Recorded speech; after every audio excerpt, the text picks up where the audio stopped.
What's up, everyone? Welcome to our first This Week in Crypto of September. I can't believe it's September. This year has really flown by, at least on my end. I hope you're all well. We're going to jump into quite a bit here today. It's been another massively good week if you've been on the long side of crypto. Pretty much a sea of green all around. Bitcoin now sitting up at about 50.6K. Ethereum sitting around 39.50 as of a couple minutes ago when I checked. I'm here with Dino, and I'm curious, Dino, what you've seen and thought about this crazy price action we've had. Been a very good week. I think a lot of market hype is still revolving around NFTs. Case in point, Solana. I think they launched the Generate Ape Academy this week, and this is, I mean, a lot of people believe one of the, if not main causes of the rally, definitely helpers of the another all-time high for Solana. In general, we are continuing to see NFT and NFT-related projects and NFT-related tokens continuing to surge in value. So for the time being, I think that still is sort of the main market narrative, which, I mean, we talked about this last week as well, and I wrote about it in the weekly report on Monday, which I think was good for Bitcoin. In general, since the start of the week, Bitcoins, and last week as well, basically since the start of the month of August, we have seen the attention of the retail investor move away from Bitcoin into more sort of well-performing alts. And so from the perspective of our social data, Bitcoin's August was fairly nice. It was like, even though Bitcoin's price has been vaulting relatively stably. It's in an ongoing rally. The amount of chatter revolving around Bitcoin and Bitcoin related price action has stagnated or actually declined in favor of sort of young, hip, up and coming coins, flavor of the week coins, and so forth. And so based on a lot of backtests that we've done on our own data, social metrics, elevated social metrics are usually a pain point for rallies. They seem to indicate a period in time where the crowd is becoming very confident and very sort of hyped around a particular coin, and the market is moving into this peak euphoria stage, which is usually where the coins start dumping. This entire month of August has, Bitcoin has been able to evade that sort of attention thanks to everything else pretty much pumping. And with that being said, I mean, we'll look into Bitcoin social and on-chain metrics today, but from a social perspective, Bitcoin, I think, is still looking okay. Like, there obviously is a little bit more of chatter revolving around BTC and Ethereum today and the last couple of days, but the amount of chatter about these top cryptocurrencies compared to everything else in the market still fairly low. And I think that's a good sign for, sort of a sustainability of this latest 50K push, is that we are still not really seeing the crowd being all too excited about Bitcoin because the money is flowing into NFTs and NFT related projects. For the time being, no matter how ridiculous that seems, Bitcoin is still relatively under the radar. And I think that's actually helping its current price action. So I like where Bitcoin is from several perspectives, Brian, and we're gonna move into some of them, I think, pretty soon here.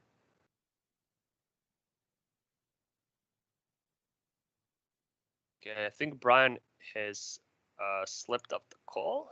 I'm not sure. I'm back. Okay. It just disconnected for a minute. Sorry about that. No worries. Just resharing my screen. Yeah, I agree with what you're saying, Dino. It's been a week of altcoin dominance, particularly from the NFT end, and Bitcoin has almost conveniently been under the radar, which has benefited the entire markets because of the fact that people are still stuck, huh? You're not seeing anything right now? I can share on my end.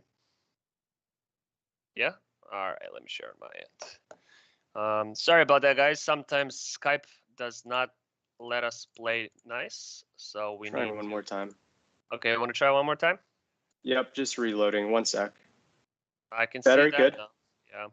Sometimes it just takes a couple attempts. Yep, sorry guys. So as I was saying, because of Bitcoin being under the radar and not really being very hyped, as you would say, compared to Solana, Ethereum right now, which are both in the social trends countdown right now at number 2 and number 3 respectively here, it meant that Bitcoin has not only just been ignored, it's actually been commented on quite negatively, as people are sort of disregarding it as the king of crypto, despite it obviously being the number 1 market cap coin still. And when there is that level of negativity, it can cause Bitcoin to actually rise and have its time frames and intervals where it's the one that is experiencing dominance, as it did 2 days ago when altcoins were actually kind of flat. Some actually declined, but Bitcoin was running up to 50K again because Bitcoin had just gotten around 46 to 47K again. Altcoins started to flatten out, and then all of a sudden Bitcoin took off without taking the alts with it. And then as Bitcoin flattened out around the 49 to now 51K range, altcoins are again surging. So it's a very cyclical game right now that is likely being manipulated by some strong hands. And right now it's going to be about whether Bitcoin sustains itself and stays above 50K, or the altcoins start to drop pretty rapidly if it doesn't. Yeah, so Brian, just one thing, there seemed to be some clicking noise on your end. And I'm not sure if it's because of you moving or maybe you want to restart your headset.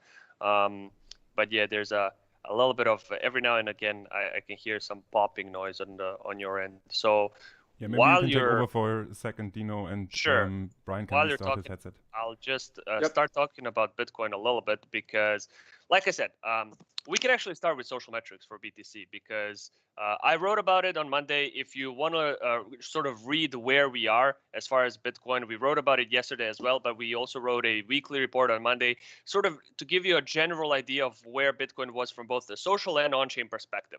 And as far as social data is concerned, and I'm gonna actually take a daily interval to give you a slightly better idea of where we are. So this is the amount of Bitcoin related mentions on crypto social media throughout August. So this is what I mean by saying Bitcoin's price action has surged throughout the month of August. However, the amount of relative chatter, first of all, the amount of absolute chatter towards Bitcoin has stayed pretty flat and actually is still declining despite another 50K push.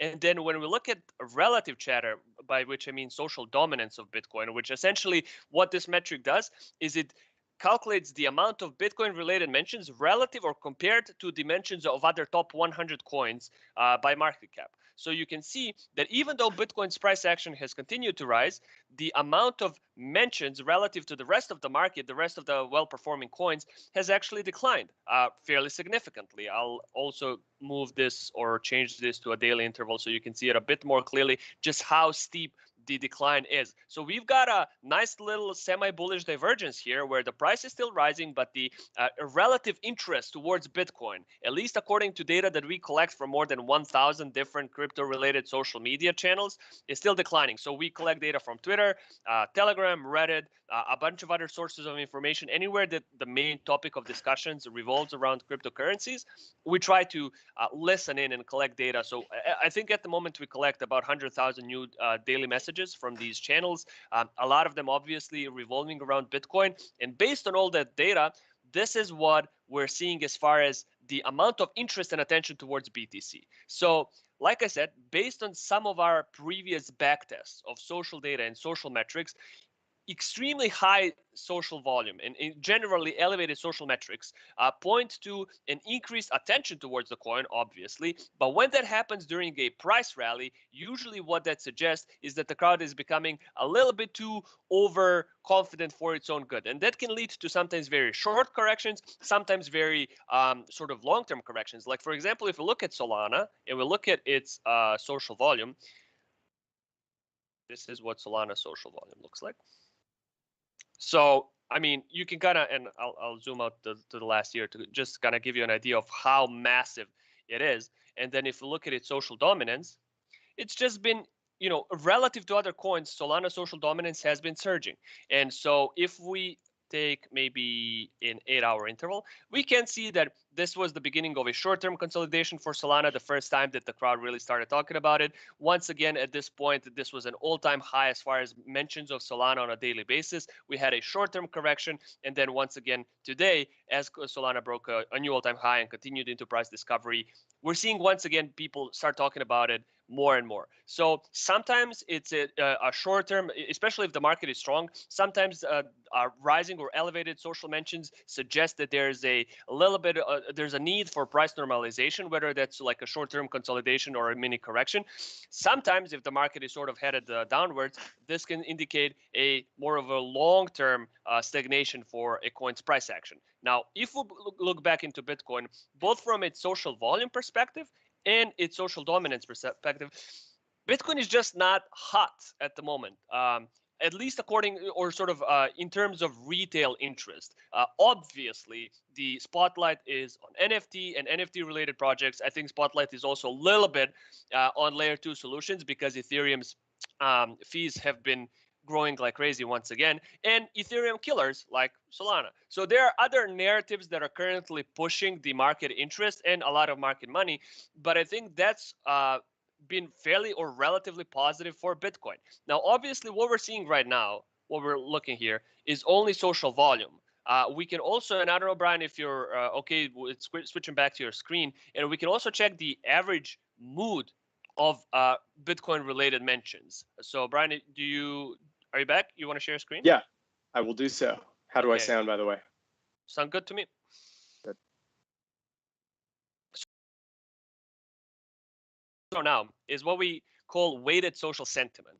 essentially the metric that we're going to see in a minute as Brian shares his screen is in addition to this metric, social volume. So social volume only shows you the amount of mentions of a coin on crypto social media, but it doesn't tell you whether those mentions are positive or negative, or sort of neutral on average. So what we've done maybe 2 years ago, we've developed an algorithm that labels all incoming messages about a particular coin as either positive, negative, or neutral. And so weighted social sentiment is a metric that sort of quantifies all of those feelings and shows you the average bias of the crowd towards a particular coin. So what we're going to be looking at right now is the average sentiment towards Bitcoin on Twitter in particular. We're using Twitter here as an example for several reasons.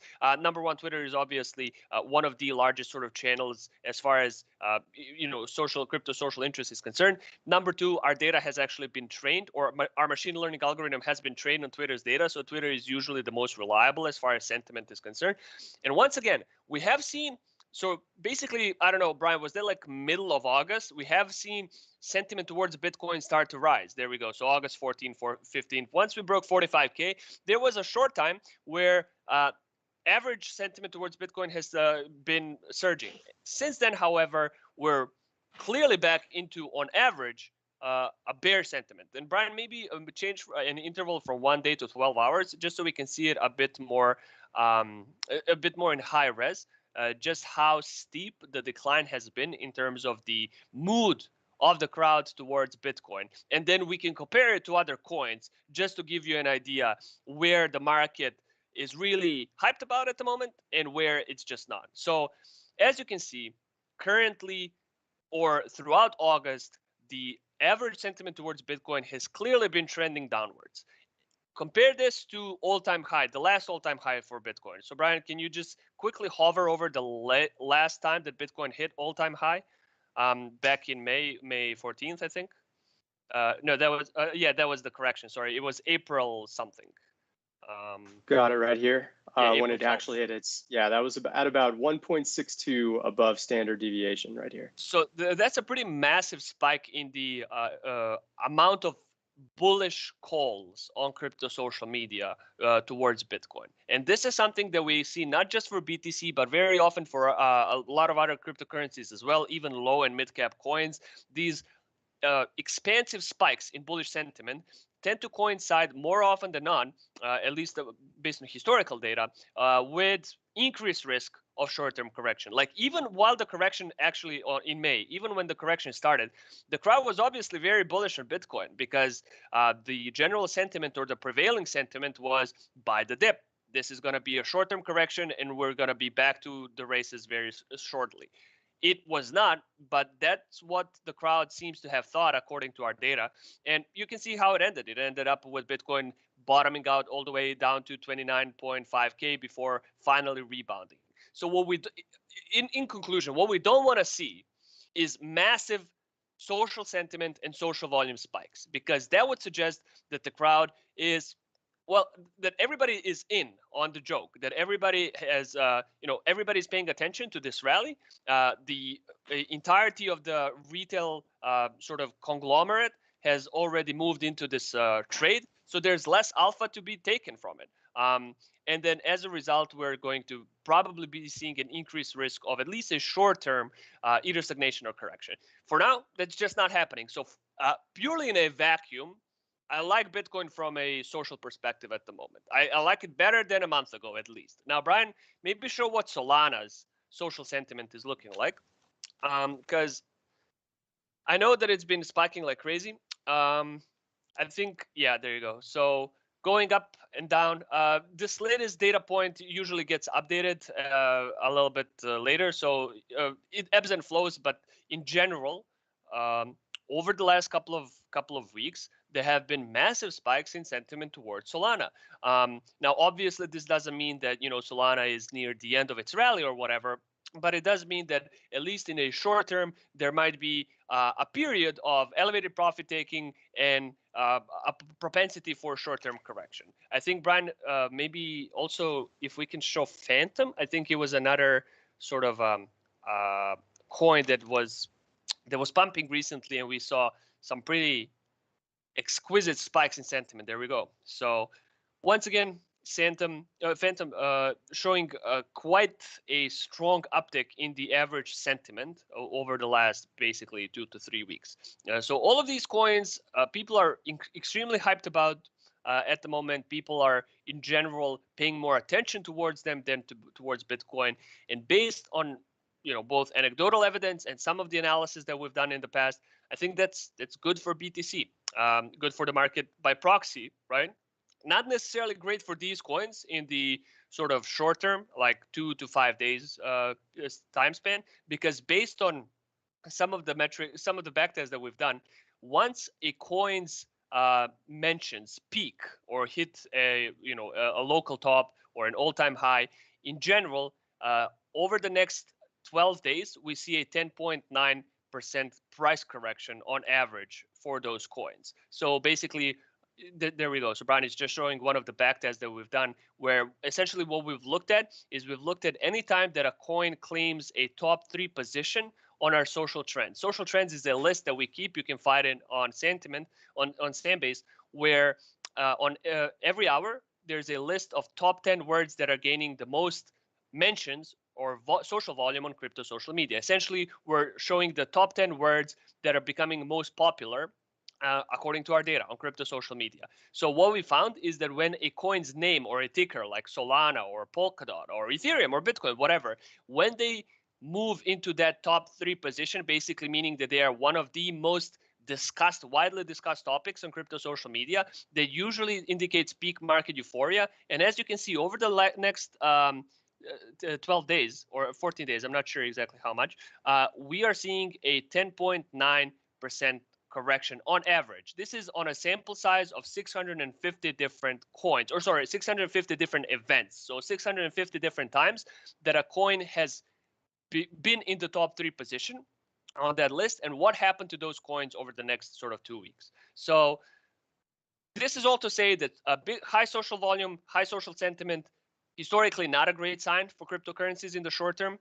The fact that Solana is currently still there, Ethereum is now moving into top 3, kind of sort of slightly concerning markers for sure. But for Bitcoin, at least, it's been able to completely evade this hype because other narratives are picking up, and I think that's good. So yeah, that's all I would say, Brian, about social metrics for now.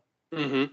Yeah, great detailed analysis there, Dino. I actually did a video a couple days ago on Solana and Phantom as their initial pumps were starting, and essentially we saw, we're still looking at Phantom right here. We saw this massive spike that was basically the biggest it's ever seen above its normal rate of sentiment, and there was, even though it doesn't show here, there was a pretty big correction of about 20% that happened for about 4 to 6 hours or so, followed by Bitcoin pumping up to 50K. That initial first time where it just dipped into 50K for about an hour or two and then dropped back down. And because Bitcoin went up just as Phantom and Solana were starting to correct, they kind of flattened out. They waited about a day, and then Phantom and Solana kind of resumed their pumps while the sentiment started to drop back down. But normally, like if Bitcoin was flat, the corrections would have been more prominent there. So if you're wondering why this kind of spike didn't lead to a big drop in Phantom's price, it was because Bitcoin basically made up ground just as a lot of these alts would have otherwise corrected. Yeah, so we're about 20 minutes in. I think it's a good idea to move into on-chain metrics for Bitcoin because some of them are actually looking okay now. I know, Brian, you have a circulation already loaded there. Maybe we can also show active addresses because those two are sort of very tightly knit together. This is also a thumbnail that I used for this video, is that the daily active addresses for Bitcoin have finally breached the 1 million mark for the first time in, I think it was 80 days, where there's, for the first time in quite a while, since basically the beginning of the correction, the amount of unique addresses interacting with Bitcoin, meaning sending or receiving Bitcoin, is more than 1 million over the last 24 hours. Now, 1 million is kind of an arbitrary milestone for sure. However, all you need to know to put that into proper context is that until May 12th, or May 13th, the beginning of the correction, there was only, I believe, 5 or 6 days that the total amount of unique addresses sending or receiving Bitcoin have ever dipped below 1 million since the start of the year. So basically between January 1st, 2021 and May 14th or 13th, 2021, there have only been 5 or 6 days where the total amount of unique addresses interacting with Bitcoin was less than 1 million. And then once we dropped, that has completely flipped on its head, and we were unable to breach that 1 million mark for so long. And today we were able to. And we're also seeing what Brian is showing here is we're seeing the circulation of Bitcoin on chain, basically the amount of unique Bitcoins that are being or units of Bitcoin that are being moved on the blockchain on a daily basis, which Brian seems like is also picking up. I think that's maybe a 2-month high. So that also sort of seems to suggest that there's more value being transmitted on the network now, now that Bitcoin is once again trying to breach 50K. Exactly. It's 4 straight good days here of pretty good circulation. This obviously isn't as exciting as the daily active address chart, which I'll show, as Dino mentioned, in just a moment.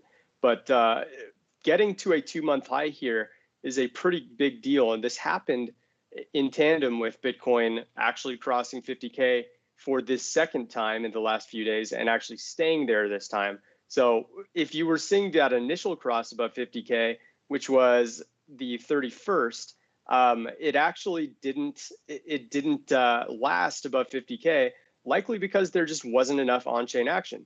This time around, plenty of on-chain action is happening, and the price is sustained. I can't check my chart at the moment, but I wouldn't be surprised if it is or is about to cross 51K based on the momentum that Bitcoin is carrying on the on-chain side of things. So circulation is looking good here. And then moving over to active addresses, which I've got right here. Just as Dino mentioned, we had that big cross above 1 million for the first time since early June. And that is a very, very good indication of things finally beginning to pick up, unique addresses interacting with one another at a rate more in tune with what we saw back around all-time high levels right up until the big dump in mid-May. Maybe that's Brian, what we've been zoom out to the last year of data, just so people can see a bit more clearly how important this latest move is. Yeah, there we go. Yeah, you can really see the contrast here. It was especially right about around the beginning of 2021. We were seeing 1.2, a few days like this huge spike here, 1.34 it looks like. And then right after the all-time high, 1.36 is basically the high of the year so far. And now we're basically finally getting back above 1 million. Doesn't mean it's going to stay there, but at least over the last few blocks of 6 hours here that we're showing, or 2 hours it looks like, they've been sustained above 1 million, which is a very promising sign. Yeah, so moving in the right direction. Yeah, it's probably not going to stay there. Just a spoiler alert. We're moving into the weekend, and weekends are notoriously lethargic. Like if you see how choppy Bitcoin's daily active addresses are, each of these chops downwards are basically happening over the weekend. So almost certainly we're going to see a drop in the next couple of days. But also I'm going to be curious to see how big that drop is. Because you see that some of these weekend drop-offs in on-chain activity are fairly deep. I would actually prefer to see a very shallow drop in Bitcoin's daily active addresses over the weekend, suggesting that even when the network is not at full throttle, we're actually seeing a relatively high level of activity. So yes, in general, we're not back to where we were the last time Bitcoin broke 50K or 51K back in April. However, we are certainly moving in the right direction in terms of on-chain activity, in terms of both daily active addresses and circulation. And this is something that, Brian, I mean, you and I have talked about on these calls every week. We talked about for a long time that Bitcoin's on-chain activity has been looking sluggish. We showed the NVT ratio being very bearish. We've showed daily active addresses failing to catch up with the price. Finally, we are seeing some signs of increased activity. It does not mean that it's going to stay that way. So please keep an eye on these charts and don't take anything that we say as direct financial advice. This is all for informational purposes. However, we're at least finally seeing some justification from a purely on-chain perspective for this rally, and that makes me happy. Yeah, absolutely. I mean, we aren't quite at those all-time high levels yet that we were back in April all the way up until mid-May, but it's getting there. So it's encouraging. We wouldn't call this a sign of a historic breakout just yet, but it can obviously get there very quickly if that metric, as well as circulation, continues to improve at the rate it has been here. As Dino was speaking about the address activity, I switched over to our new Binance funding rate metric here in yellow. And we also have the funding rate in BUSD. The yellow one is USDT, which is using USDT trading pairs on their futures markets, the more popular and widely used one. And it seems to have quite a bit more price correlation. So I'm just going to exit out of this one. And of course, our original BitMEX funding rate, which has mostly been quite flat for quite a while. So just looking at these together, the funding rate against Bitcoin's price, we can see that things have risen pretty drastically right around the time when it initially hit that first 50K mark. If I remember correctly, I'd have to zoom in more to really see, but more or less the funding rate has started to boom in the last, we'll call it 3 to 4 days. And it's at its highest level right now since the huge drop when people were initially beginning to dip buy before deciding, no, we're actually going to short here. And right when they started to short, that's when things started to even out, got a little bit lower, shorts started to become more prominent, and then the rises began. People were indecisive here for about, call it a full-on 3 weeks to 4 weeks or so, and then we started to see this long action. Now, it's not major long action. We look at, of course, February when things were really taking off, and then we finally had this correction here. But when you start to see funding rates of, we'll call this, I can't hover right now, but if you look at the top left of my screen, it says 0.00249. That's essentially 2.4% for the funding, or 0.24%, excuse me, for the funding rate. When it gets to levels above 0.2%, that's pretty euphoric range, and it's going to usually signify a correction unless the funding rate just sort of drops off on its own, but it usually won't drop off until there's some sort of price correction to scare those uber longs away from wanting to put in those leveraged predictions. Yeah. So yeah, go ahead, Dino. So yeah, sorry, I was reading chat, but just in case you haven't mentioned exactly what the funding rate, how we calculate, or generally what it is, it's a fee paid by one side of the perpetual contract to the other. Essentially, what that means is that if you see positive funding rates, on average, it means that the Bitcoin longs are paying Bitcoin shorts on that particular exchange, and it means that the bias among derivative traders is leaning towards positive. It means that derivative traders are a bit more bullish, and generally in the past, yes, we have seen these extremely elevated funding rates coincide with short-term tops, local tops, when over-leveraged traders kind of ruined the party for everyone. It's not just Binance, by the way. Huobi has also seen a slight, well, relatively significant uptick in its funding rates. OKX as well. So Binance is not an outlier here. In fact, we are seeing a little bit of a bullish consensus in terms of funding rates on high-volume exchanges. Now, as Brian is showing here, we're not sort of reaching those May or February, March, whatever. We're not reaching the same levels that we have during the sort of first 5 to 6 months of the year. However, it is a little bit concerning that we're now seeing the move among derivative traders towards the positive side. It remains to be seen. Obviously, there has been a lot of changes to the derivative game since the last time that Bitcoin was at these levels. Both Binance and FTX have sort of removed or sort of shrunk the leverage that people can take from 125x to, I believe, 25 or 20x on both exchanges. So it also remains to be seen just how big the impact will be of funding rates on Bitcoin's short-term price action from here on out. But yeah, this is one of the sort of a bit more concerning signals that for a short-term price action for Bitcoin is that we're seeing funding rates and we're seeing people becoming more and more leverage longs. And in the past, I mean, you can see what happened in the past.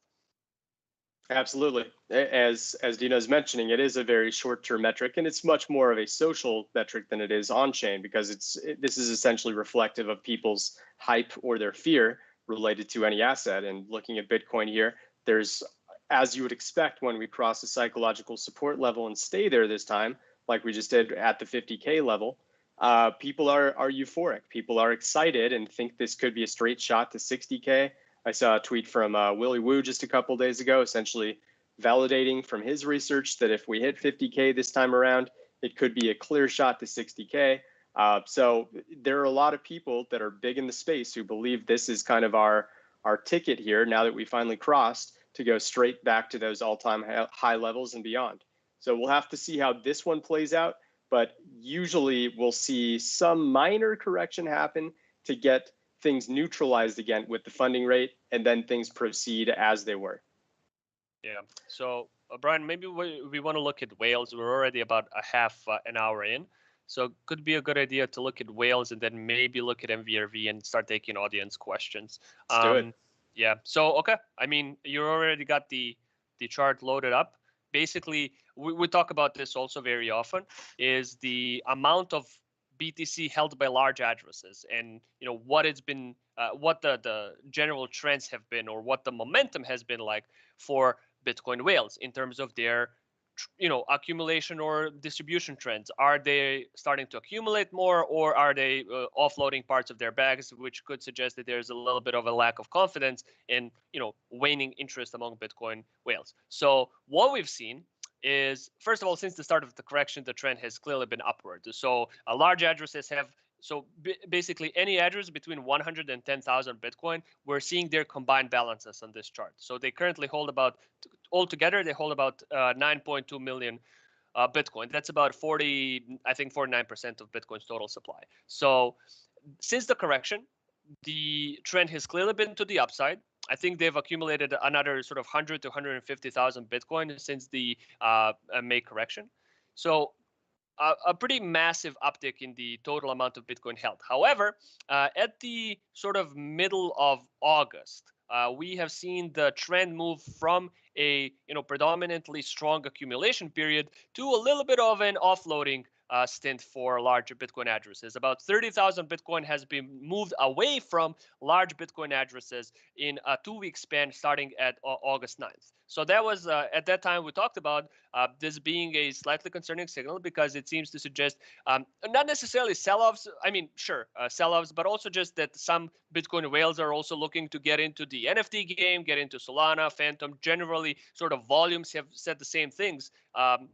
People, and both large and retail traders, are we're looking to take advantage of these massive gains on other alternative coins. So what's interesting, or what's hopeful, is that since I think maybe 2 weeks ago, that trend has completely flipped on its head once again, and we are seeing the amount of Bitcoin held by these addresses start soaring again, suggesting accumulation. So over the last 2 weeks, 40,000 Bitcoin has been added to these addresses. That's not a small amount at all. And should it continue, it basically would signal another potential, obviously we're only looking at what's happening on chain, but another potential uptick in buy side pressure from large Bitcoin addresses. So another hopeful metric is that massive whales, Bitcoin millionaires and above, are showing signs of strength and showing signs of accumulation, even though we're at 50K. So something, Brian, to be kept in mind. It also looks like a positive chart from my end. Agreed. Yeah, not much to add here, but as you can see over time, this chart tends to move up. Whales are accumulating more and more and more as the history of Bitcoin continues to elapse. And unless we see a sharp drop off like this, it's a very good long-term indication that the people with the most at stake in Bitcoin are continuing to believe strongly in it, pushing higher and higher and higher in value. And as Dino mentioned, the last 2 weeks in particular, seeing a 40,000 Bitcoin accumulation, very good sign and a likely culprit that allowed Bitcoin to reach this 50K and beyond mark once again. Yep. So let's go over to MVRV here. Before I get into this average MVRV one, let's just look at the 30-day really quick, and then I'll explain the average. Sure. So I wanted to talk about MVRVs for Bitcoin because I think it's something that we talk about MVRV a lot, but there's a metric that's connected to MVRV that we haven't talked about for at least a couple of months, and now it's done something cool, and I want to talk about it. But first, let's start with general MVRV. So for people that are not familiar with what this metric does, is it essentially uses on-chain data to compute the average profit or loss of all addresses that have acquired Bitcoin in a certain time frame. So a 30-day MVRV ratio would, based on on-chain data, try to calculate the average profit or loss of all addresses that have acquired Bitcoin in the previous 30 days. Now, obviously, this makes some assumptions as to movements on Bitcoin being purely speculative in nature, buys and sells, but it's still a pretty good gauge of the average sentiment of certain groups of Bitcoin holders. So at the moment, Bitcoin's 30-day MVRV ratio is 7%. What that means that on average, according to on-chain data, average profit of all addresses that have acquired Bitcoin in the previous 30 days is plus 7%. So they're up 7% on their initial investment. Not bad, right? So the way that people, on-chain analysts, use this metric is they essentially the higher the MVRV ratio gets, the more likely it is that these stakeholders are going to start claiming their profits, because the higher the MVRV ratio, the higher the unrealized profits of this group of traders. And as a result, the more likely it is that they are going to start claiming some of these profits. So the way that people use this metric then is they look at historical trends. And Brian, we can maybe look at the last 3 years of data, so for Bitcoin's 30-day MVRV ratio, and they look at historical peaks and valleys, or tops and bottoms. Like, what are the points in time, as far as the MVRV ratio is concerned, at which in the past, Bitcoin's short-term holders, because we're looking at swing traders, anybody that has acquired Bitcoin in the previous 30 days, what are sort of the general points where Bitcoin swing traders seem to like taking some profits, and as a result applying sell-side pressure?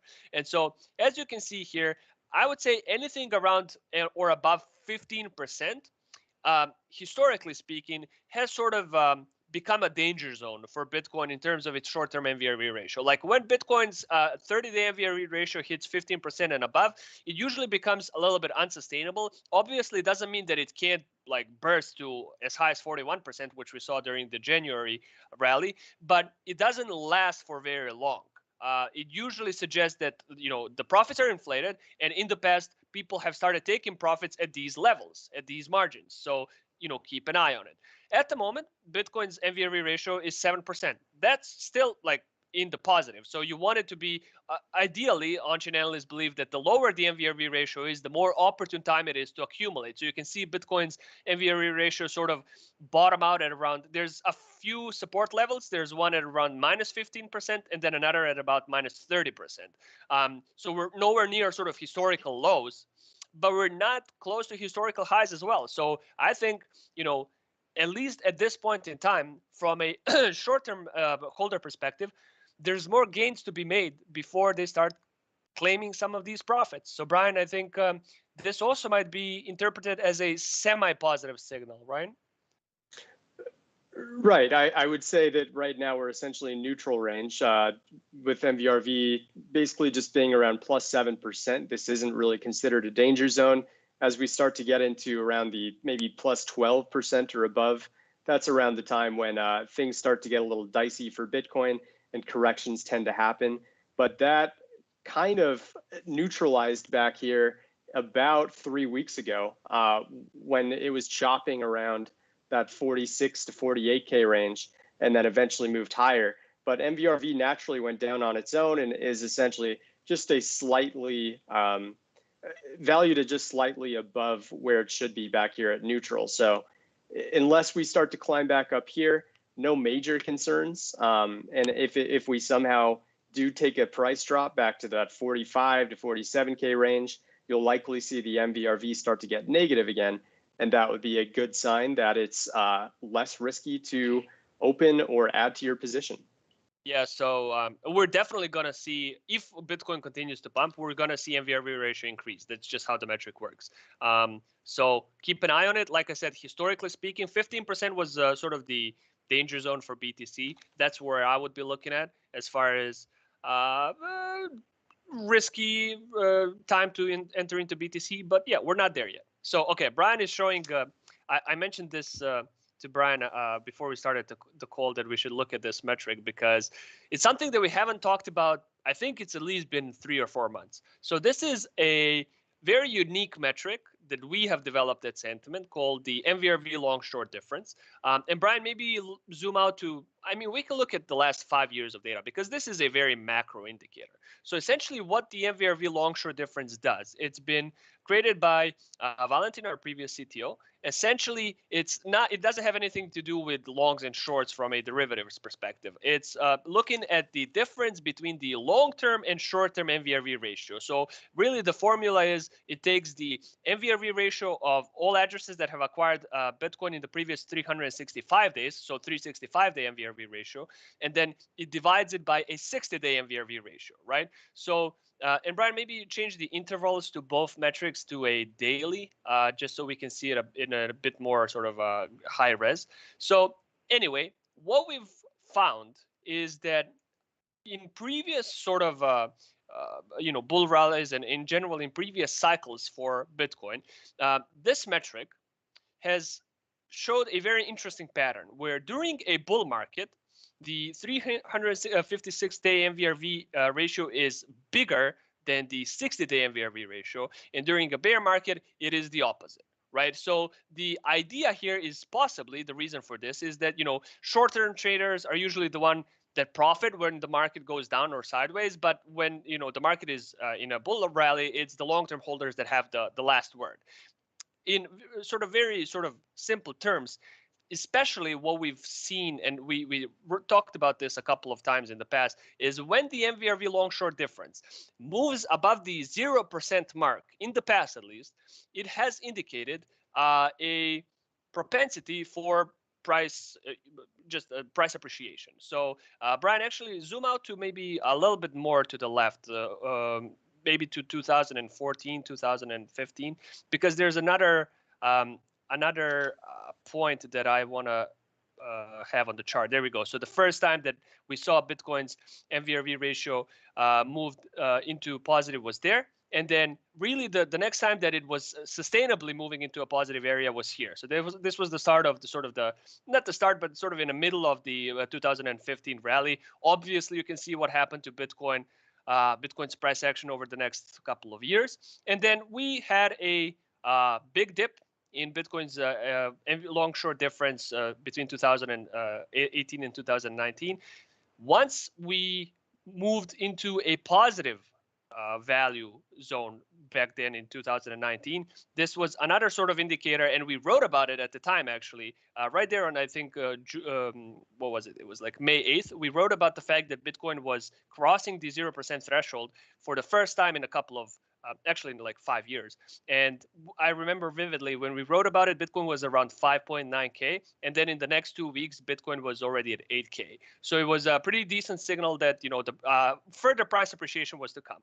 And then the next time that Bitcoin, we went down, obviously, the next time that Bitcoin hit above 0% was that short blip.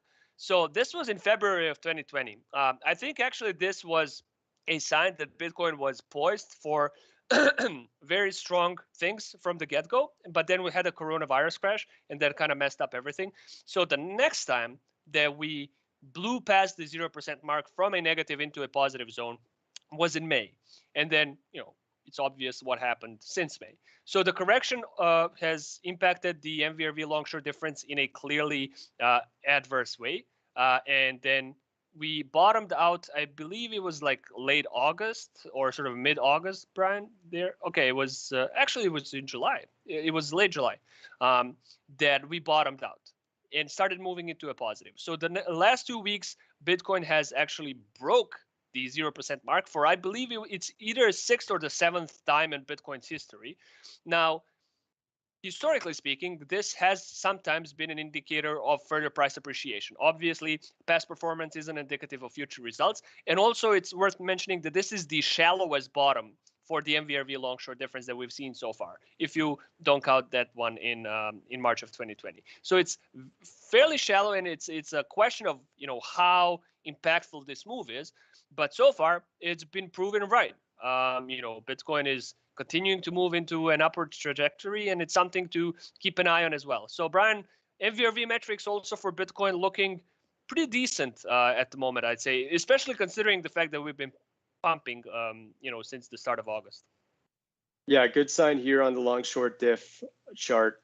This has historically been a good indication when it's crossed above 0%. Obviously, the 30-day one was just a very mild concern. And then we also have something like this, which is our average MVRV, where you can actually average the 1-day, 7-day, 30-day, 60, 90, 180, and 365. So basically 8 different time frames, all compacted within the last year, blended together to give you an indication as to what the average MVRV is over time. And it's a pretty good indicator right here in terms of very high equals correction time, very low equals bottoming out time. And right now, we're kind of in that mid-range, maybe looking a little more concerning than the 30-day one on its own.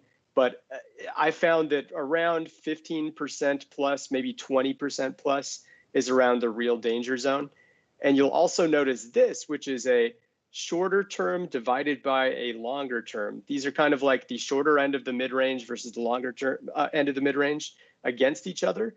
And the higher it is, the more of a concern it is. The lower it is, the less risky of a buy time it is. And right now we're starting to approach a bit of a danger zone here. And then on our MVRV sand sheets chart, which many of you are familiar with, Bitcoin is looking semi-overbought when looking at these same average MVRVs all pushed together. It's doing a little refresh right now, but most altcoins, as you would imagine, are in that orange to red zone because of the fact that they've been pushing so much. And Ethereum, of course, is actually looking overbought right now, according to MVRV intervals by itself. But overall, Bitcoin is going to tell the story, and only the fact that it's in semi-overbought range isn't a major concern. If we start to get close to that dashed red line, though, that would be the time that people are starting to profit a little bit more than they should. Right. So we've actually, we're 45 minutes in, so we should already start taking audience questions. I know we've already had a few of them in chat, but I'll just prompt others to ask us questions as well. So this is the part of the stream where we take audience questions and analyze specific coins that you guys have in mind or answer other questions that you may have. So if you have a coin that you've been interested in and you would like us to do some very quick analysis on based on its on-chain and social data, development activity data, or anything else that we have on our platform, ask us in chat now. I always say it's probably preferable if the coins that you want us to look into live on Ethereum, because we currently provide on-chain data for a subset of coins, not the entire crypto market, which nobody does anyway. Currently, the on-chain data is on Santiment is provided for Bitcoin, Ethereum, all ERC20 coins, XRP, Litecoin, and we've got maybe a few surprises in the pipeline. But this is where we are at the moment. So if you want us to look into on-chain data for a particular coin, make sure that it's one of those. You can, I know we haven't talked about Ethereum a lot, and Ethereum is, pumping like crazy as well. So if you want us to talk a bit more about ETH, we can certainly do that. There's a lot of interesting stuff to do there. So just ask us in chat. It doesn't have to be an ERC20 coin, but it's better if it is in terms of the scale of data that we can show. I think we already had some requests that we have data on. Okay. Namely Litecoin, AXS, so Axie Infinity, and Telcoin. And I think Telcoin we didn't, we haven't checked it out in the recent streams, right? Let's let people ask or send us a few more requests, and then we can compile them into what's the most popular. Just a few more minutes. In the meantime, Brian, I think we've touched on everything we wanted to as far as Bitcoin. One other thing that I would suggest is we just take a gander at is the supply of Bitcoin on exchanges. Just to kind of gauge what is the current level of sell-side pressure or potential sell-side pressure towards Bitcoin, right? Is it rising or declining? Because the rising availability of Bitcoin on exchanges would suggest that more addresses and more entities are moving their BTC from their individual wallets to known exchange wallets. And as a result, the idea is that they might be looking to sell, right? Why else would you move Bitcoin to exchanges, especially during a rally? So what's notable, and this is last 7 years. Maybe let's zoom into maybe last 6 months or something, just to see it a bit more clearly. Right. So what we've seen, actually, since like most of last week, we have seen a decline in the amount of Bitcoin on exchanges. However, yeah, recently, basically the last 24 hours or so, there has been a little bit of an uptick.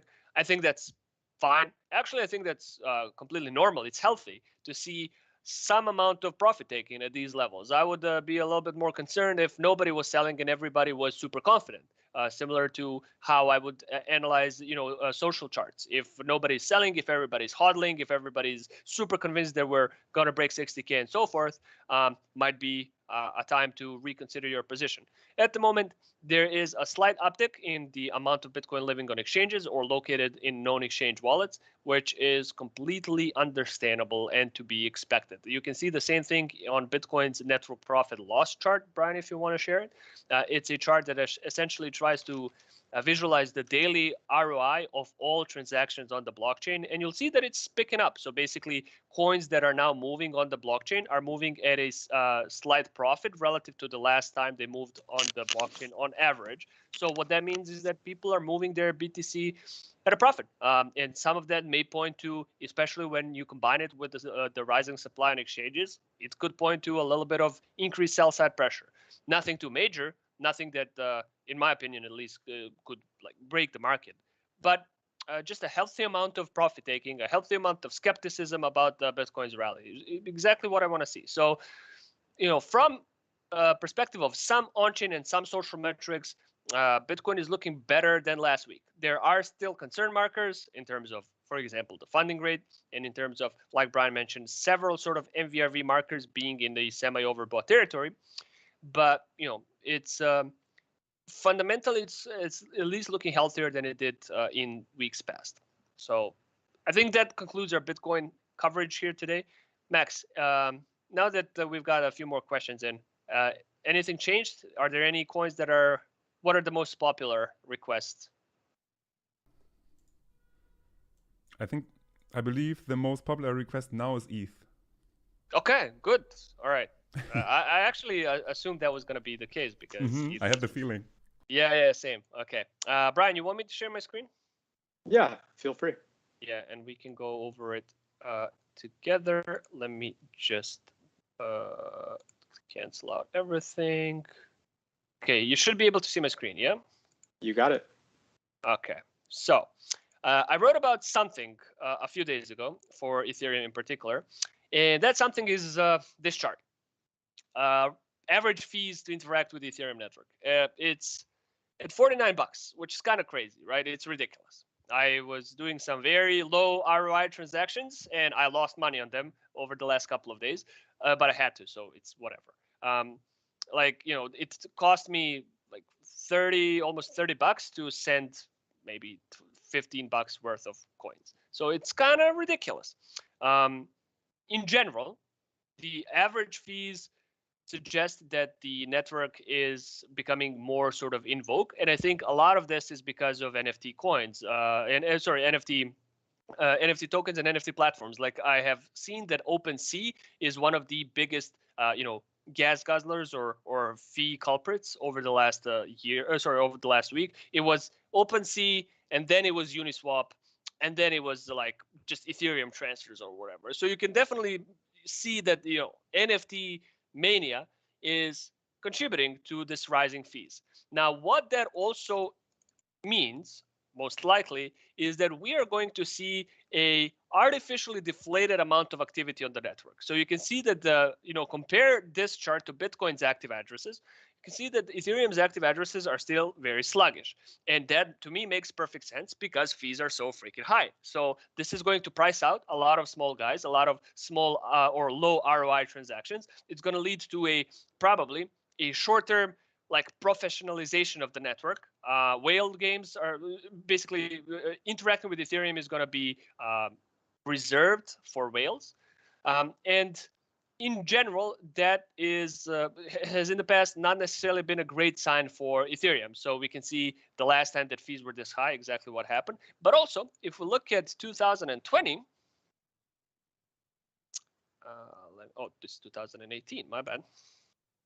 So this is what happened in 2020. So this was the beginning of the DeFi craze, right? iFi, Uni, Sushi, all of those coins were created in sort of this period of time, right? Between like June and September.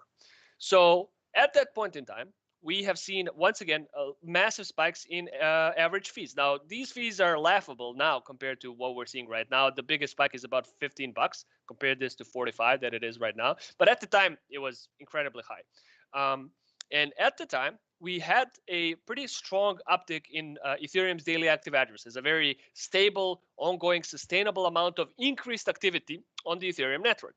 And then I think each of these spikes, by the way, coincides with the launch of a particular coin. I think it was like Sushi. No, it was like maybe iFi, Sushi, and Uni or something like that.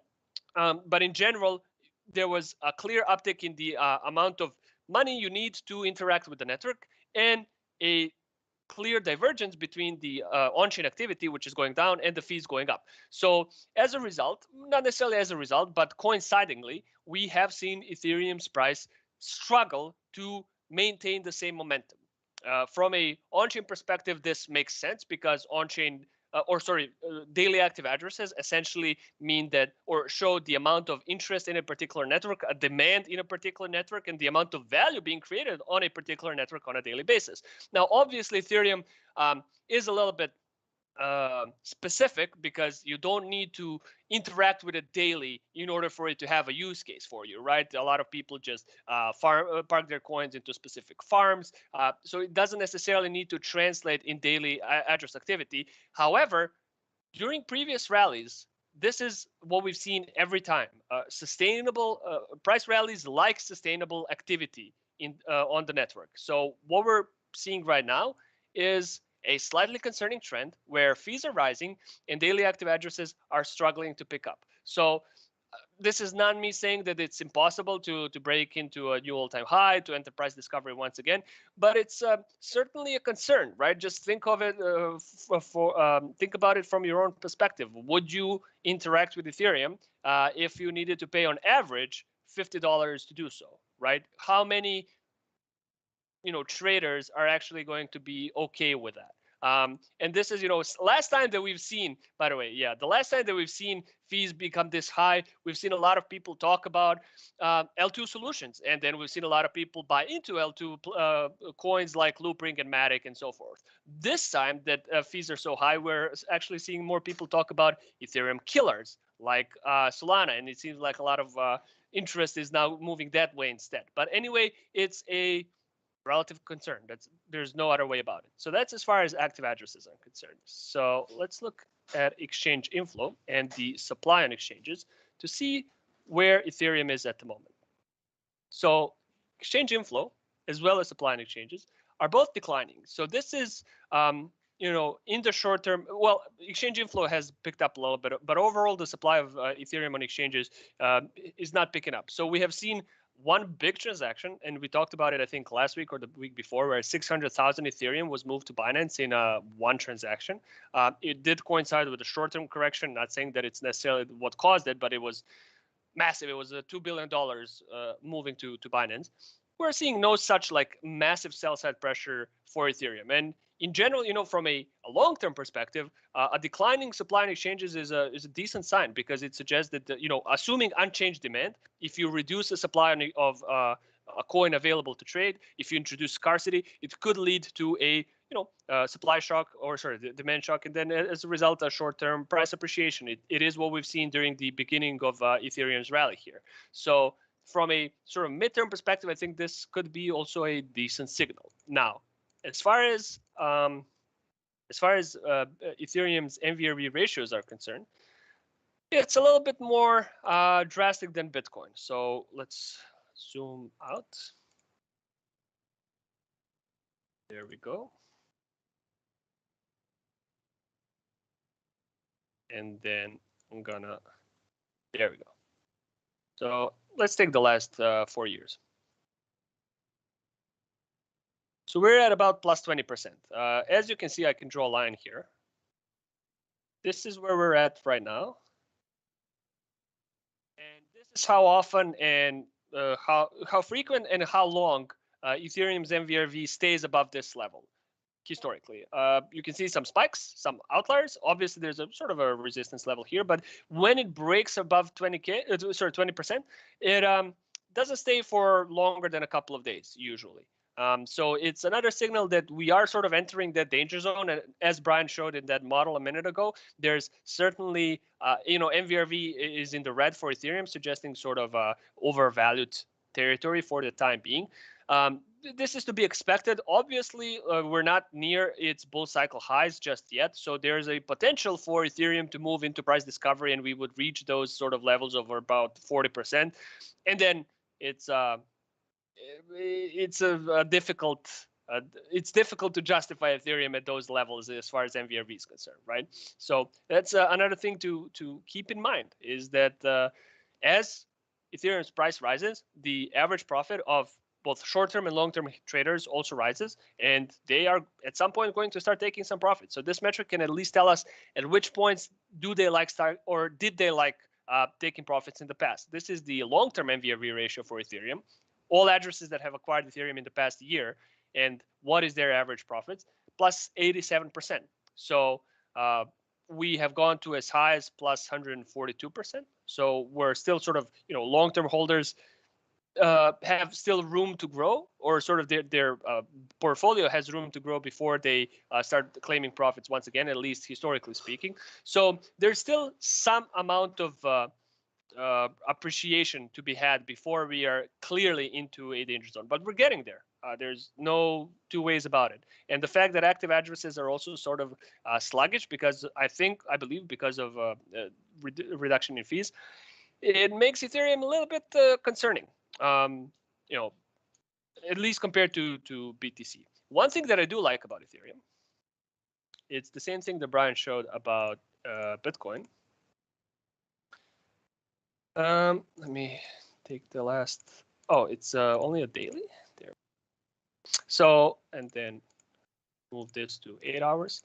Yeah, so one thing that I do like about Ethereum is that the circulation for Ethereum is starting to pick up. So the amount of unique ETH interacting with the network, even though the fees are high, is rising. So it means that, on average, there is an increase in the amount of value being transferred on the network, and as by proxy, in the amount of value being created on the network.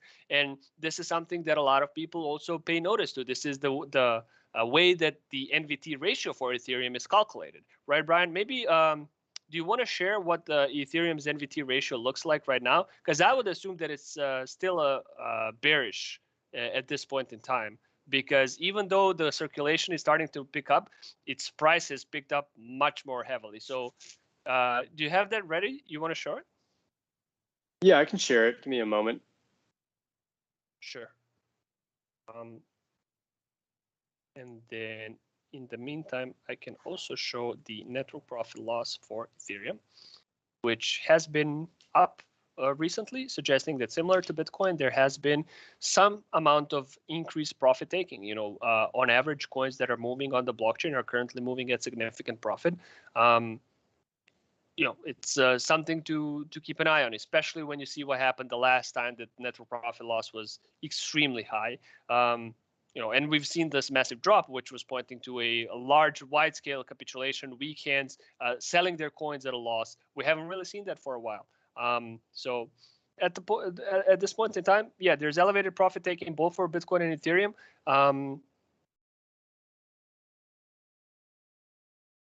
To be fair, at these levels, I still think it's healthy. Like we've seen it previously, and it hasn't really impacted the price in a massively negative way. So anyway, Brian, you want to share for a minute?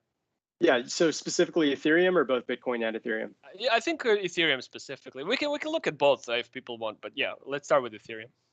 Yeah, so Ethereum, so granted, we only have 2 days worth of data so far in September, but they have been two of the best days we've seen in months, to be honest. There have been a few that have been down here. These hash marks represent the closing gap between the market cap and the amount of unique tokens moving on the ETH network. So lower is better. It means the ratio is closer than what it normally is. Higher above these trend lines, like it had been for these 3 months, would indicate semi-bearishness. This green zone would indicate bullishness. And what do you know? The price rose significantly during the green time. As soon as it turned orange, we started to see this choppiness. Eventually, we rose back up during this last month of orange, but the green zone could very well keep it up here or even have it rise. We'll have to wait and see. But looking good on the NVT side, Actually, a bit surprised. I thought that it was going to be looking worse. It's good to see.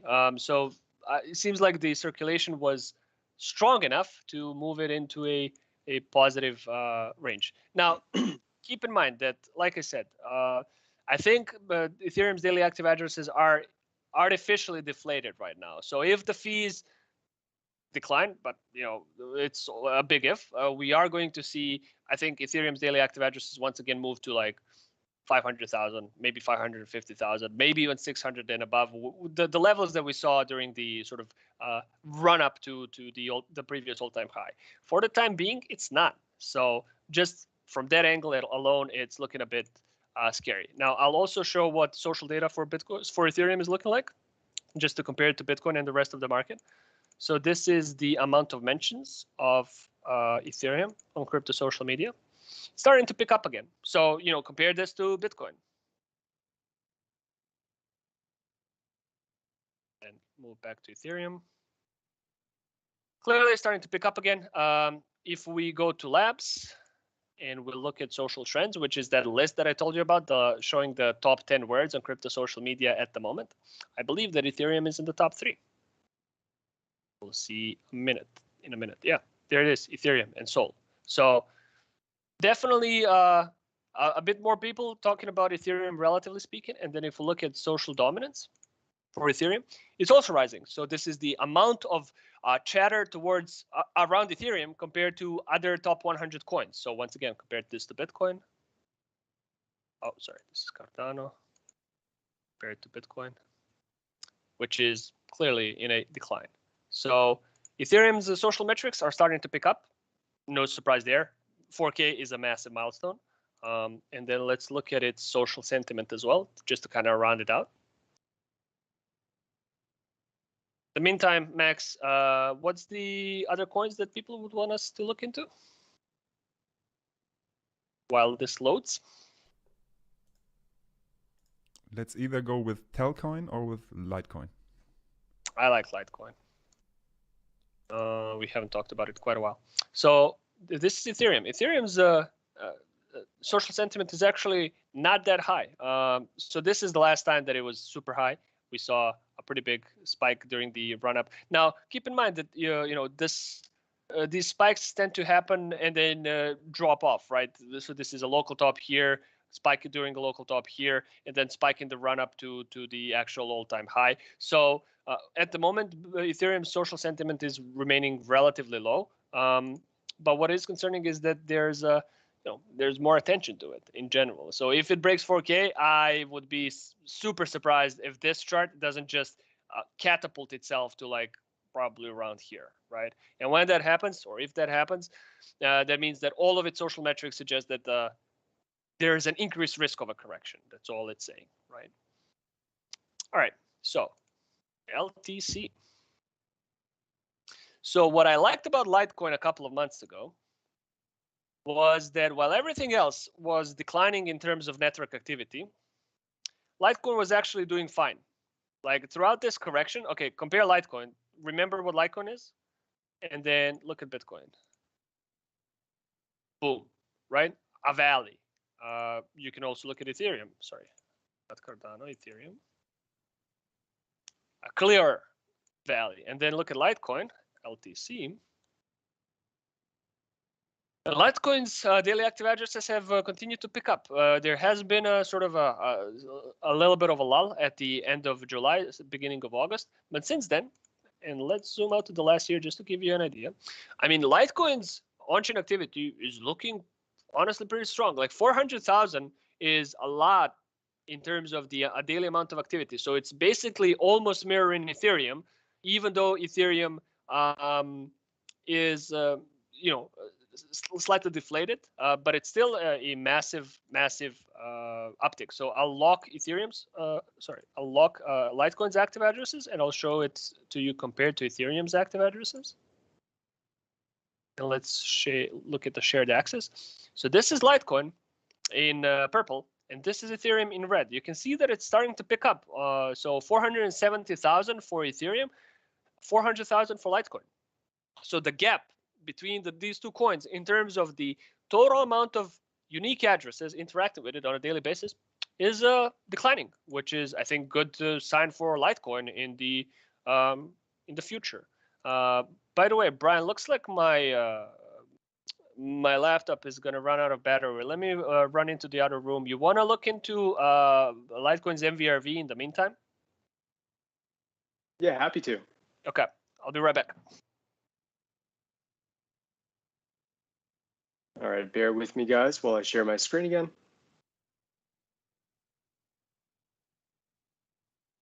Yeah, Litecoin is on quite a pump at the moment. It's historically been a leading indicator for where Bitcoin is going next, which is a nice bonus, because when Litecoin is pumping, that can be a telltale sign that Bitcoin's rally, which has, demonstrated that it's at least in a mini one right now, can very well continue. So let me go ahead. I'm back, by the way.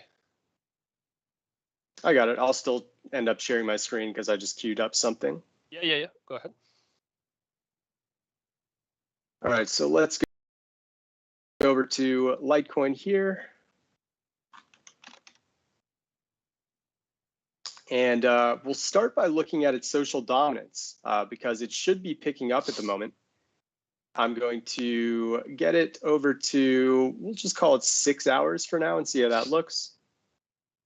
And yeah, so we're starting to see a big spike once again. And look how much these spikes in Litecoin have correlated with tops. Litecoin obviously is not discussed much unless the price action is significant and especially separating from the rest of the markets. And considering it has just started to, we're seeing our biggest social dominance spike in, we'll call it just about, I don't know, 2-3 weeks or so, which isn't amazing, but look at the last times we had these big dominant spikes.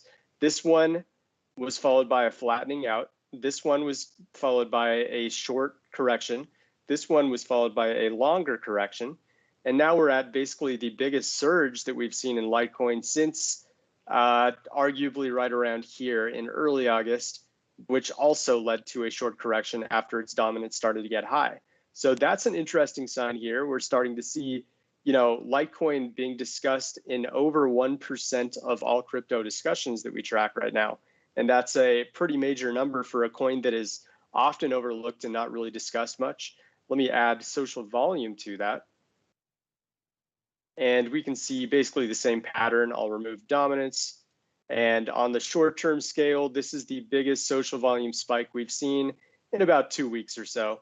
It's nothing historic yet, but if Litecoin continues at this pace, I can guarantee you that we're going to start seeing some at least 3 to 6 month highs, perhaps even a year high, if Litecoin is pumping around 20% higher than the rest of the markets, as it looks like it's on that trajectory at the moment.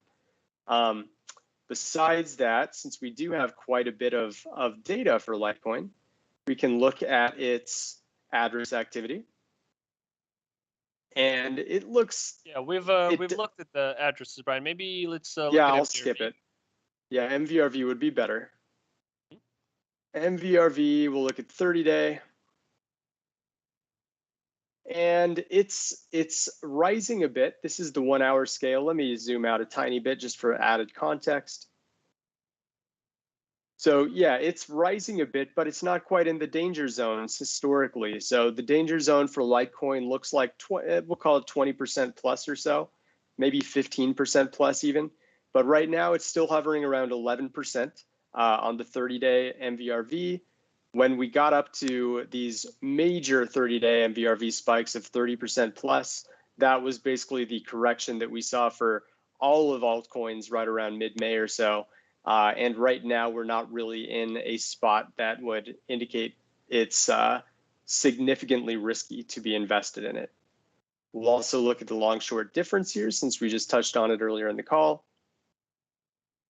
And the long-short difference is actually still looking quite good. I'll zoom out here for some added context. We'll look at we'll go to the last 4 years, since Litecoin has tons and tons of history. And Litecoin's basically in a negative spot still, despite the short-term spike. Obviously, this metric is great on a more macro scale and won't be deterred too much by just a short-term spike like we're seeing right now in Litecoin. But it is moving up. It's getting closer to neutral. If it does cross the 0 point, it's going to be a clear sign of a breakout, just like we see with Bitcoin. Look at the last time it crossed above 0% in late October, give or take a year ago. It crossed on October 20th, 21st or so. And during this time, we had the price go at least until it peaked with the MVRV long short diff metric at plus 334% or so. If we go all the way to the all-time high, it got up 553% as soon as it crossed that 0% mark. So clearly, this metric has some value. We can even look at this one. It was a shorter term one, but we had a cross on what looks like March 20th of 2019, and it got up to about a plus 118% run just over the next month and a half or so. So we'll be watching closely to see if this long-short difference MVRV metric ends up crossing over 0%, and that would be a fantastic sign. Thanks, Brian. I've already got, somebody in chat asked about whales. So I've already got a few of them merged. So if you don't mind, I'll take over for a minute and then we can, essentially, what are the whales doing for Litecoin? So when it comes to whales for Litecoin, we first need to figure out what are the whales. I think we can start with 10,000 to 100,000. All addresses holding between 10,000 and 100,000 LTC. As you can see here, it accounts for about 70% of Litecoin's total supply, which is not a small amount. And another thing that we can kind of see is that they have been accumulating throughout the rally, which I think is a good sign. In general, it points to a sort of whale accumulation trend. They have dropped quite significantly since alongside the correction. But since the correction, the move has been clearly on the upside. And in fact, there seems to be, at least according in this category, there seems to have been few accumulation sprees recently. If I zoom into the last 6 months, one here in August and another one here at the start of September. There has been a decline more recently as the Litecoin broke 200. The 200 mark again. So I'm not sure how concerned to be about this one, but the general trend seems to be one of accumulation, maybe a slight profit-taking activity since Litecoin is at a very sort of strong resistance point at this point in time. But yeah, this is as far as 10,000 to 100,000 is concerned, this group. Now, these two other groups, 100,000 to 1 million and 1 million to 10 million, you can see that they're mirrors of each other. So what I like to do, basically, it means that a lot of coins are moving between those two groups combined rather than it being, a sell-offs or whatever. So what I like to do in those types of situations, I like to merge them together to see where we are. And so first of all, let's zoom out to the last year. Clearly, these two groups, which I think a lot of them would be, institutional investors even maybe, but generally very large addresses. They, first of all, together, they combined for about 47% of total Litecoin supply, which is pretty close to the two groups that we're looking for Bitcoin, 100 Bitcoin to 10,000 Bitcoin, which account for about 49% of Bitcoin's total supply. And we consider those to be a pretty good gauge of whale sentiment. So these two groups have accumulated since the start of the rally. They have dropped or sort of started taking profits right around the top, which is interesting. And then seems like some dip buying. So let's zoom in here. It looks quite interesting. Let me full screen this. Yeah, so right at the top, starting to sell And then as the correction occurred, as we started to hit a local bottom, there seems to be a little bit of a dip buying opportunity. So this makes perfect sense from a behavioral standpoint. So assuming that this is then a decent summary of Litecoin whale sentiment, there has been a decline since the correction. However, more recently, they're starting to pick up once again. So if we use all three groups and we combine them together, so let's say these three, the trend is currently slightly on the upside. There has been a stagnation since the correction, but ever since like late August, they have started to accumulate once again. Now, I would actually be slightly sort of wary about looking at this last group, 1 million to 10 million holders, because those are massive addresses. Like obviously, sure, if it's somebody holding 200,000 dollars worth of Litecoin, you could consider them like there probably are those sort of people that are obviously whales, but these addresses that hold that much money and more are usually a disproportionate amount of those addresses are going to be exchange wallets. So it's always something to keep in mind is that I think when you're looking at the sort of the largest group of addresses, which in this case for Litecoin would be anything between 1 million and 10 million, they are probably going to be predominantly, or sort of the type of addresses that is going to be predominantly represented in that category are exchange addresses, right? So that's, for example, I think that makes sense from a behavioral standpoint that we see a big spike in this group of addresses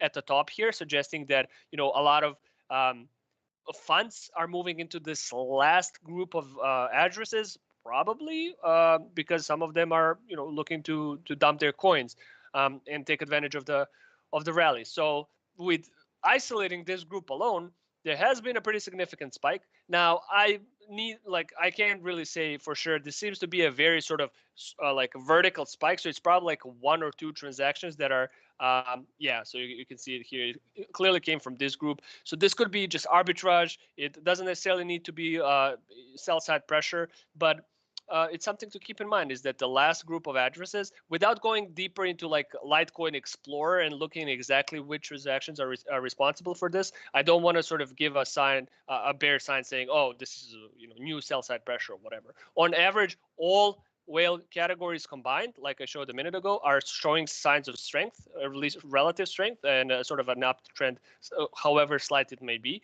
And in general, I like Litecoin in terms of just overall on-chain activity. So if I look at addresses, yeah, I mean, okay, last thing that I'll do to sort of contextualize how big this is in terms of how active Litecoin network is compared to everything else that we have on our platform that we track on-chain data for, is I'm going to look at our screener and I'm going to just say, show me all of the coins that we have on our platform. That's almost 2,000 of them. And I'm going to say, show me only the addresses, only the coins that have had more than 300,000 daily active addresses in the last day. And this is the list, ladies and gentlemen. So Bitcoin, Ethereum, and Litecoin. Obviously, like I said, we don't have on-chain data for all blockchains. So there certainly could be several other sort of coins or assets that have this type of level of activity. But from a sort of a due diligence perspective, from a value investing perspective, it can't be bad to see a coin have a sustainable rise in active addresses. It points to a network effect that's growing. It points to a increased demand for a coin. So overall, I don't know if like what's in the cards for Litecoin in the short term. I think a lot of times it just kind of dances to Bitcoin's beat.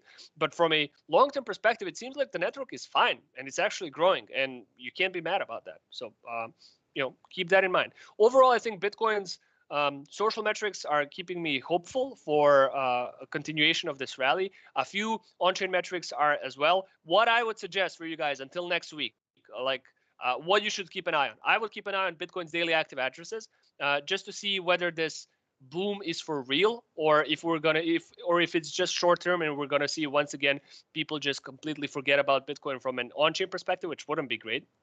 Second thing that I would keep an eye on is Bitcoin's MVRV ratio, particularly 30-day MVRV ratio, because as Bitcoin pumps, if it continues to pump, its MVRV ratio is going to rise. That means that the average profit of holders is going to rise, and at some point, these holders are going to claim profits. There's no two ways about it. And so at about plus 15%, historically, Bitcoin would enter that zone where holders, short-term holders, have shown a propensity to take profits. We're currently at about 7%.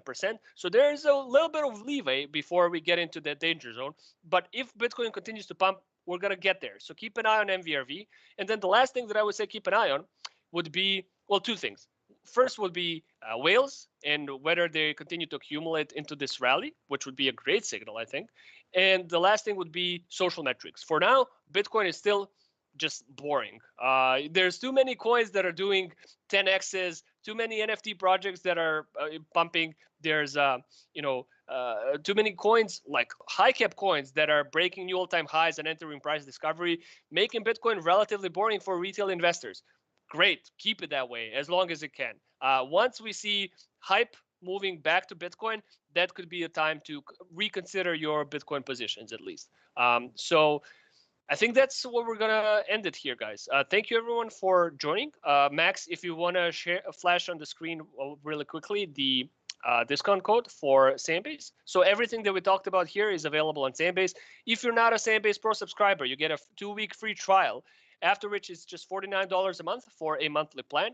If that's too steep for you, get a 25% discount code by entering TWIC, which stands for This Week in Crypto, the name of this call, into the checkout box, and then you'll get 25% off either a monthly or a yearly plan. The market is pumping, so it's never a bad time to keep an eye on the crypto market from all possible angles, but particularly right now, it's pretty important to keep an eye on it. Brian, anything to add before we sign off? Yeah, to add to what you just said, Dino, it's not just about seeing whether prices are pumping or not, but which assets to actually make sure you're positioned into or out of. And that's really the beauty of our platform. So I really hope you guys enjoy our breakdowns of how these metrics work and they're being used to your advantage. We really value all of your opinions, so feel free to give us feedback anytime. And really appreciate your time today. We look forward to catching up with you all next week. Yeah, see, Tyler saying that the LTC was pumping as we speak, 13% up. Makes sense to me. Like, just from a network-wide perspective, it looks good. Just keep an eye on its social data. If too many people start talking about it, reconsider it. Anyway, we're going to be back in 7 days. We're actually going to be back on YouTube with shorter videos even sooner than that. If you guys haven't already, check out Brian's video that he did a couple of days ago on Phantom and Solana. A great one to give you an idea of how you can use our social data or social metrics to spot like volatility, times of increased volatility among metrics. I see a few questions that we can answer in written form. So if you guys want to ping me or Brian on our Discord, the link is in the description of this video. Just ping us on either general channel or in one of the Sandbase Pro channels, and we'll talk about some of our metrics a bit more. Thanks everyone for sticking by to the end. Very exciting market. I hope this stays that way for until our next week. And yeah, stay safe out there. All right. Later, Thanks guys. everyone. Bye-bye.